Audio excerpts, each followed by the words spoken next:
আসসালামু আলাইকুম। আমাদের এই প্রশ্নটা হলো, একটি বৃত্তের সমীকরণ নির্ণয় করো যার কেন্দ্র 1 2 এবং ব্যাসার্ধ 3। তো এই সমীকরণটা নির্ণয়ের আগে আমরা প্রথমত কিভাবে বৃত্তের সমীকরণ নির্ণয় করতে পারি এবং বৃত্তের সমীকরণের টাইপগুলো কেমন কেমন বৃত্তের সমীকরণের আকার সেটা একটু জেনে নিই। যদি আমাদের মূল বিন্দু মানে কেন্দ্র যদি মূল বিন্দুতে থাকে, কেন্দ্র মূলবিন্দু মূলবিন্দু বলতে 0 এবং ব্যাসার্ধ হবে আর, ব্যাসার্ধ হবে আর, তখন সেই বৃত্তের সমীকরণকে আমরা লিখতে পারবো x square plus y square equal to r square. এই সমীকরণটাকে বলা হয় কেন্দ্র মূলবিন্দুগামী এবং ব্যাসার্ধ আর বিশিষ্ট বৃত্তের সমীকরণ। তবে কেন্দ্র যদি মূলবিন্দু না হয় অন্য কিছু হয়, যেমন কেন্দ্র যদি হয় আমাদের এটাকে যদি আমরা এইচ কে দিয়ে প্রকাশ করি, কেন্দ্র যদি হয় আমাদের এইচ কে বিন্দুগামী এবং ব্যাসার্ধ যদি হয় আর, তখন সেই ক্ষেত্রে আমাদের বৃত্তের সমীকরণকে আমরা লিখি এভাবে এক্স মাইনাস কেন্দ্রের ভুজ কত, মানে এক্স এর সাথে কেন্দ্রের ভুজ বিয়োগ হয় আর ওয়াই এর সাথে কেন্দ্রের কোটি বিয়োগ হয়, এটা মাথায় রাখতে হবে। তাহলে এক্স মাইনাস কেন্দ্রের ভুজ হলো এইচ, তাহলে এইচ স্কোয়ার মানে হোল স্কোয়ার, তারপর যোগ ওয়াই মাইনাস কেন্দ্রের কোটি কি আছে কে, তাহলে কে তারপর whole square equal to r square. যখন আমাদের কেন্দ্র এবং ব্যাসার্ধ দিয়ে দিব তখন আমরা এই সূত্র অ্যাপ্লাই করে আমরা করতে পারবো সমীকরণটা নির্ণয় করতে পারবো। তারপরে এছাড়াও আমরা আরেকটা ধরনের কেন্দ্রের সমীকরণ জানি, তো সেটা আমরা বিভিন্ন ক্ষেত্রে ব্যবহার করবো। যখন শুধু কেন্দ্র আর ব্যাসার্ধ দিয়ে দিবে তখন আমরা এইটাই অ্যাপ্লাই।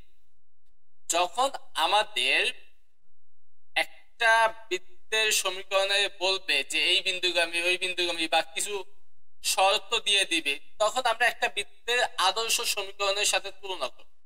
তো সেই বৃত্তের সমীকরণটা হলো এইটা, যেটা মানে এক কথা যেটা বৃত্তের সমীকরণের আকার বলতে পারবে, বৃত্তের সমীকরণের আকার যেটা আমাদের পরবর্তী অঙ্কগুলোতে লাগবে।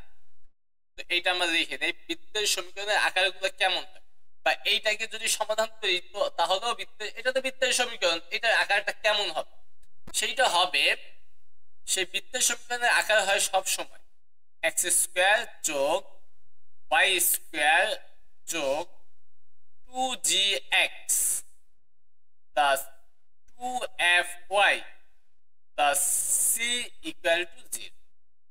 ঠিক আছে, এখানে জি এফ সি তিনটাই কি ধ্রুবক, এই জায়গায় আমাদের জি এফ সি ধ্রুবক। যদি কোনোভাবে আমাদের বইলা দেয় জি এফ সি এই তিনটার মান এইটা বা কিছু একটা দিয়ে দিছে, তখন আমরা এই সূত্র অ্যাপ্লাই করে বের করতে পারবো। অথবা যখন আমি জি এফ সি এর মান জানবো তখন আমি কেন্দ্র এবং ব্যাসার্ধ বের করতে পারবো। মানে এই যে জি এফ সি এই তিনটা তো ধ্রুবক, এই সমীকরণের সাথে তুলনা করে আমি যদি জি এফ সি কোনোভাবে বের করতে পারি তাহলে আমরা সেই সমীকরণের কেন্দ্র এবং ব্যাসার্ধ বের করতে পারবো। কিভাবে বের করব? কেন্দ্র হবে আমাদের মানে এই টাইপের আকার যখন থাকে, বা আমাদের ম্যাক্সিমাম এক কথা 90% ম্যাথ আমাদের এই আকারে আমরা করব। ঠিক আছে, তখন আমাদের এই জি এফ সি এর মান বের করতে হবে, তুলনা করে কেন্দ্র হবে আমাদের সবসময় মনে রাখতে হবে মাইনাস জি মাইনাস এফ। অথবা তোমাকে যে কেন্দ্র দিয়ে দিছে সেই কেন্দ্রকে যদি তুমি মাইনাস জি মাইনাস এফ চিন্তা করে এফ আর সি এর মান, জি আর এফ এর মান বের করো, আর ব্যাসার্ধ থেকে যদি সি এর মান বের করো, বের করে যদি এই সমীকরণে বসায় দাও তাহলেও কিন্তু বৃত্তের সমীকরণ হয়ে যায়। তবে যখন কেন্দ্র আর ব্যাসার্ধ দিয়ে দিবে তখন আমরা আবার জি এফ সি এর মান বের করে এই সমীকরণে বসাইয়া বৃত্তের সমীকরণ নির্ণয়ের কোনো প্রয়োজন নাই। আমরা এই সূত্র অ্যাপ্লাই করে তখন করে ফেলবো যখন কেন্দ্র এবং ব্যাসার্ধ দিয়ে দিই। এছাড়া অন্য সব ক্ষেত্রে আমরা তো করব, অন্য সব ক্ষেত্রে এই সূত্রটার ব্যবহারটা আমাদের বেশি প্রয়োজন হবে। তো কেন্দ্র তো আমাদের মাইনাস জি মাইনাস এফ, ব্যাসার্ধ হবে হলো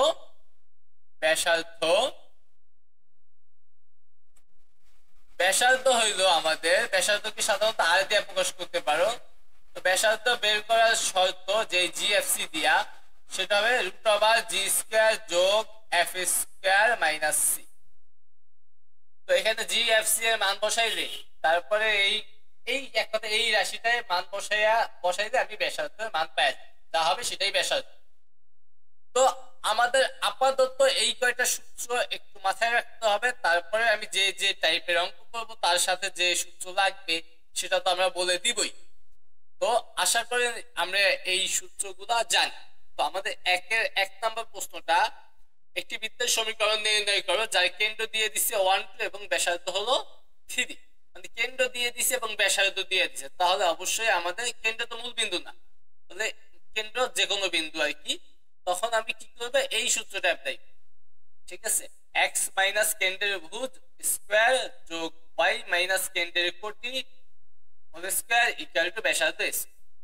তো আমরা করে ফেলি, লিখব একের সমাধানটা,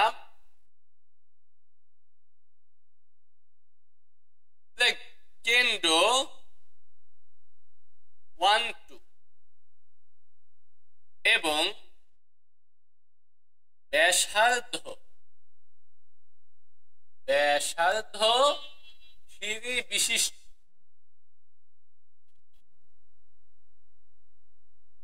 বৃত্তের সমীকরণ।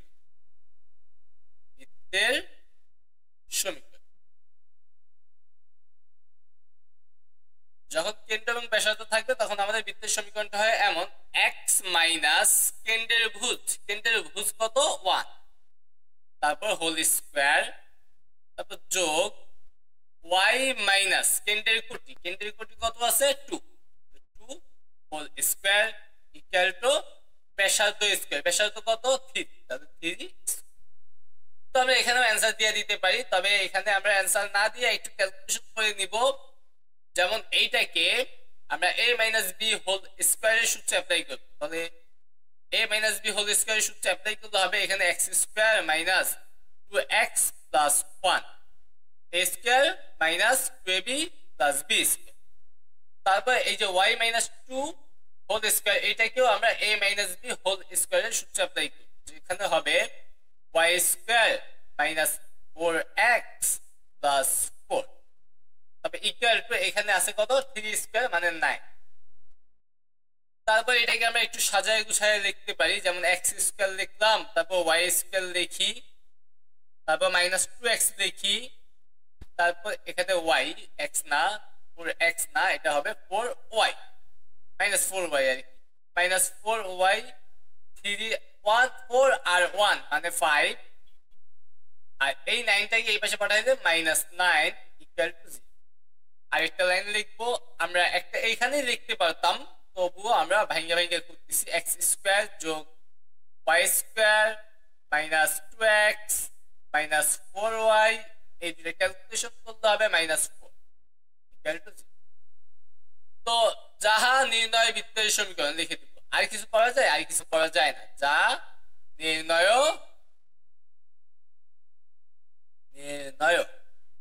বৃত্তের সমীকরণ। তো বৃত্তের সমীকরণের আকারটা কোনটার মতো হয়েছে খেয়াল করে দেখো।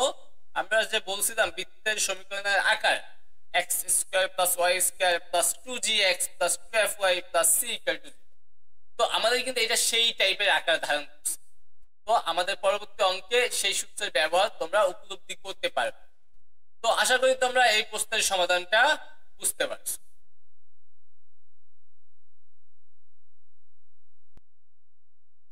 আমাদের এই প্রশ্নটা হলো 5x square plus y square plus 25x minus 6y minus 12 equal to 0 বৃত্তের কেন্দ্রের স্থানাঙ্ক এবং ব্যাসার্ধ নির্ণয় করতে। মানে আমাদের বৃত্তের সমীকরণ দিয়ে দিছে, আমাদের বৃত্তের কেন্দ্রের স্থানাঙ্ক এবং ব্যাসার্ধ নির্ণয় করতে বলছে।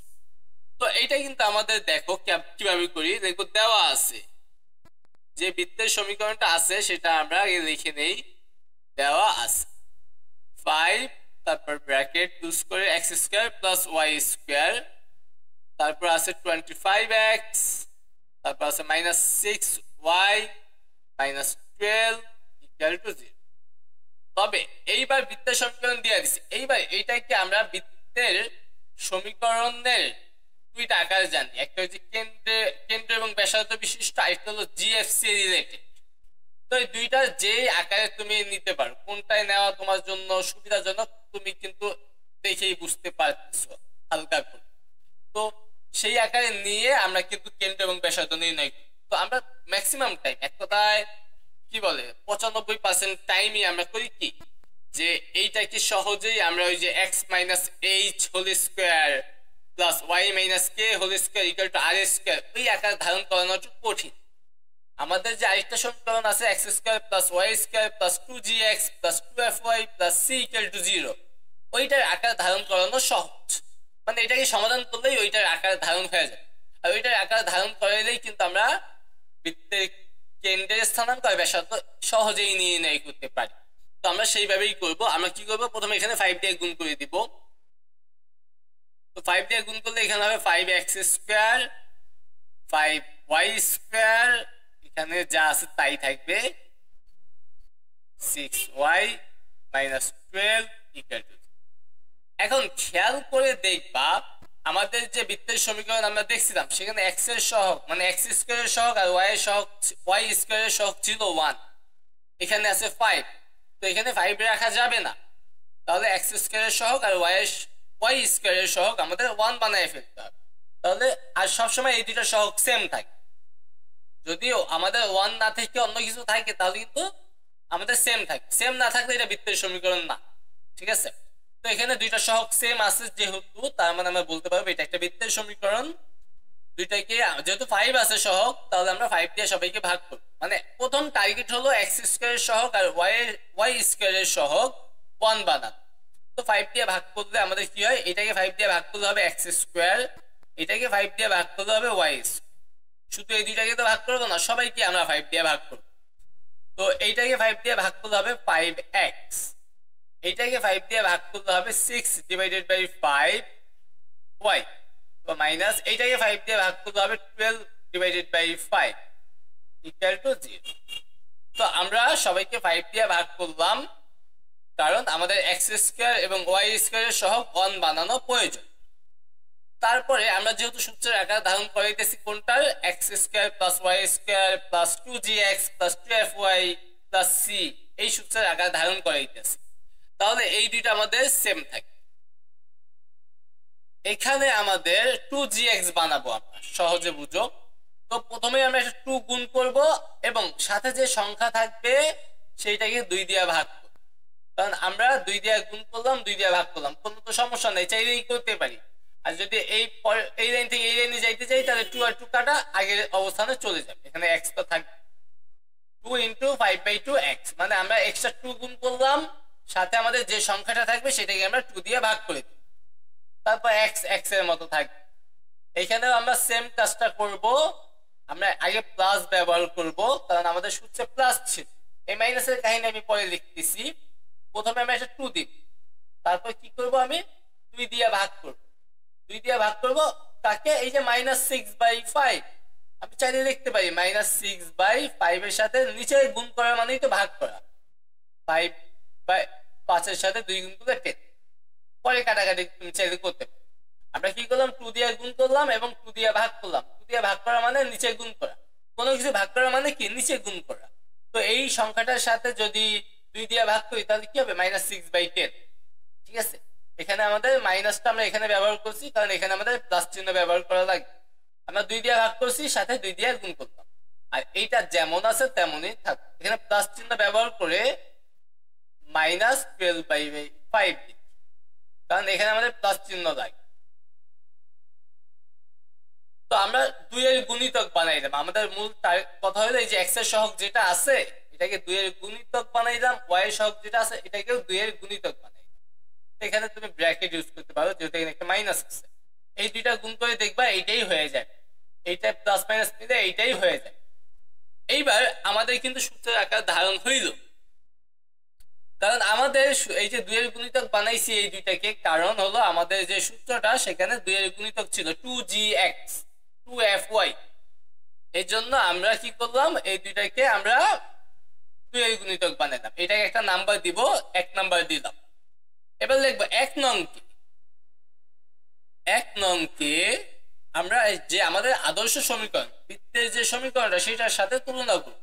1 নংকে এক্স স্কোয়ার, এটা কি একটু অন্য কালেই দিয়ে লিখি তাহলে তোমাদের দেখতে ভালো লাগতে পারে, যে x square plus y square plus 2gx, যার সাথে তুলনা করতেছি আর কি 2fy plus C equal to 0, এর সাথে তুলনা করে পাই, এর সাথে তুলনা করে পাই, তুলনা করে পাই।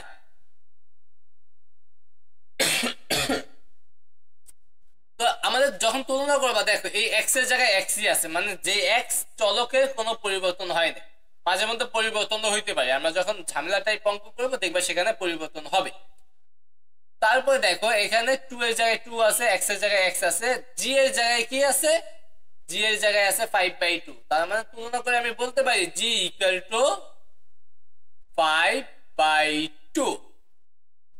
তারপরে দেখো এখানে 2 এর জায়গায় 2 আছে, এফ এর জায়গায় কি আছে -6/10, ওয়াই এর জায়গায় ওয়াই আছে, তাহলে এফ এর জায়গায় আমরা বলতে পারি -6/10। তারপর তুমি চাইলে কাটাকাটি করতে পারো, 2 দিয়ে কাটতে হবে -3/5, এখানেও তুমি কাটাকাটি করে লিখতে পারতা, কোনো অসুবিধা ছিল না। তারপর সি ধ্রুবক অংশ, ধ্রুবক অংশ সি, আর এখানে ধ্রুবক অংশ কত আছে -12/5, সি এর মান হলো -12/5, আমরা এখানে এক জায়গায় মাইনাস দিলেই হয়। তাহলে আমরা তুলনা করার মাধ্যমে জিএফসি এর মান আমরা পেয়ে গেলাম, আর জিএফসি এর মান পাওয়া মানে আমি সব কিছু বের করতে পারবো যা যা আমাকে বের করতে বল, ঠিক আছে। তো আমাদের বের করতে বলছে বৃত্তের কেন্দ্র, এই জিএফসি এর মান কোন কিসের উপর ভিত্তি পাইলাম, যে বৃত্তের সমীকরণ দেওয়া দিছে তার উপর ভিত্তি কইরা, তাই এই জিএফসি ব্যবহার করে ওই বৃত্তের কেন্দ্র এবং ব্যাসার্ধই নির্ণয়। তাহলে কেন্দ্র, সুতরাং কেন্দ্র, কেন্দ্র বলতে আমরা বুঝি কি -g -f, এটা তো কেন্দ্রের সূত্র। তাহলে আমরা ব্র্যাকেট ইউজ করি, মাইনাসটা আগে দেই, মাইনাসটা দিয়ে জি এর মান বসাবো, জি এর মান কত 5/2, তারপর কমা, তারপর মাইনাসটা দিব, এই মাইনাস, তারপর এফ এর মান, এফ এর মানটা কত -3/5, তাহলে এইটার মাইনাস আর এই মাইনাস মিলে প্লাস হয়ে যাবে, মানে এখানে 3/5। তাহলে আমাদের বৃত্তের কেন্দ্রটা আমরা পাইলাম -5/2 আর +3/5, প্লাস যদি তুমি না দাও কোনো অসুবিধা নাই, প্লাস দেওয়ারও প্রয়োজন নাই, প্লাস দেওয়ার প্রয়োজন নাই, তাহলে তুমি কিন্তু কেন্দ্র পাই গেলা, একটা অ্যান্সার পেয়ে গেছো। এইবার বের করবো ব্যাসার্ধ, দেখো ব্যাসার্ধ, ব্যাসার্ধ ইকুয়াল টু কি আমরা জানি √g² প্লাস f², তো এটা হলো আমাদের সূত্র। তো এবার আমরা মানগুলো বসাবো, জি এর মান হলো 5/2, 5/2 এটাকে করতে হবে কি স্কোয়ার, প্লাস দিয়ে এফ এর মান হলো -3/5, দেখো -3/5, তারপর দিব স্কোয়ার, তো মাইনাস সি এর মান হলো -12/5, -12/5,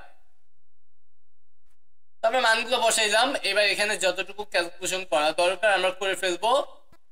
5/2 এটাকে স্কয়ার করতে হবে 25/4, তারপর প্লাস দিলাম, এই মাইনাস কে স্কয়ার করলে কি হয়ে যাবে প্লাস হয়ে যাবে, মানে -3/5 কে যদি আমি স্কয়ার করি তাহলে হবে 9/25, তারপর এই মাইনাস আর এই মাইনাস মিলে কি হয়ে যাবে প্লাস হয়ে যাবে, প্লাস 12/5। তো এইটা তোমরা ক্যালকুলেটর ব্যবহার করে একসাথে লিখে দিতে পারো অথবা হাতে কলমে করতে পারো। হাতে কলমে করলে এখানে লসাগু কত হইতে পারে, লসাগু হবে 100, লসাগু হবে 100। তো 100 কে 4 দিয়ে ভাগ করলে কত হয়, 100 কে 4 দিয়ে ভাগ করলে হয় 25, 100 কে 4 দিয়ে ভাগ করলে হয় 25, 25 এর সাথে 25 গুণ করলে কত হয়, 25 এর সাথে 25 গুণ করলে না 500, 625, 25 এর সাথে 25 গুণ করলে হবে 625। তাও আমরা একটু ক্যালকুলেটর ব্যবহার করি, 25 গুণ 25 শিওর হওয়ার জন্য 625 নরমাল মোডে নিয়ে দেখি আমরা 625, ঠিক আছে, তার মানে আমাদের কোনো ঝামেলা নাই, ঠিকঠাক আছে। তারপরে যোগ 100 কে 25 দিয়ে ভাগ করলে 4, 4 কে 9 দিয়ে গুণ করলে 4 নং 36, তারপর যোগ 100 কে 5 দিয়ে ভাগ করলে 20, 20 কে 12 দিয়ে গুণ করলে হবে 240। তারপরে আমরা রুট ওভার, হাতে কলমে অঙ্ক করার মজা আলাদা, ক্যালকুলেটর থেকে তোমরা হাতে কলমে ক্যালকুলেশন করার চেষ্টা করবে অবশ্যই। তো এখানে 600 আর 200 800, আর এমনি সংখ্যা কত আছে 40 আর 36 মানে 76, 76 আর 5 কত 76 আর 5 হইল 81, 81 আর 20 হলো 101, 101 আর 800 তার মানে 901, 901 ডিভাইডেড বাই 100। 901 কে কি কোনোভাবে রুট করা যায়? দেখি তো, রুট ওভার 901 কিছু আসে না, হাবিজাবি আসে। তো এখানে আমাদের কাটাকাটি করার কোনো চান্স নাই, এখানে কাটাকাটি করার কোন, এখানে ক্যালকুলেশনটা আমরা যদি ক্যালকুলেটর, এখানে 5/2 ছিল না, এখানেই আমাদের সব ঠিকঠাক আছে কিনা, 5/2 আর এখানে হলো 3/5, স্কয়ার করলে 9/25, তারপরে সি ছিল -12/5, -12/5, হ্যাঁ -12/5, ঠিক আছে। এখানে আমাদের 100 হইছে 20 দিয়ে গুণ করে 240, ঠিক আছে, 800 সব ঠিক আছে। তো আমরা এখানেও অ্যান্সার লেখা দিতে পারি, অথবা একটা লাইন লিখতে পারি যেটা হলো রুট ওভার 901 কে তো কিছু করা যাইতেছে না, তবে 901 কে কি কিছু দিয়ে ভাগ করা যায়? 901 কে তো কিছুই করা যায় না, রুট ওভার 901 কে আমরা দেখছিলাম, আর 100 কে রুট করলে 10, ঠিক আছে। এইটাও এখানেও অ্যান্সার দিয়ে দিতে পারো, মানে ব্যাসার্ধ, অথবা ক্যালকুলেটর উপর এটা বসায় যে দশমিক মান সেটাও লিখতে পারো, যে 901 ডিভাইডেড বাই 100 মানে রুট ওভার পুরোটা দিয়া, তাহলে এইটাই আসতেছে। তারপর এসডি চাপতে দশমিক মান আসবে 3.00, এই 3.00 আসতেছে, তার মানে কিন্তু আমরা 3 লিখতে পারি, এটা 3.001, বা তারপর 6 আছে, তার মানে আমরা একটা 3.002 লিখে 3.002, অবশ্যই একক, ব্যাসার্ধের একক লিখতে হবে। তো এখানেও তুমি অ্যান্সার দিয়ে দিতে পারো, ঠিক আছে। তো আশা করি তোমরা এই প্রশ্নের সমাধানটা বুঝতে পারছো।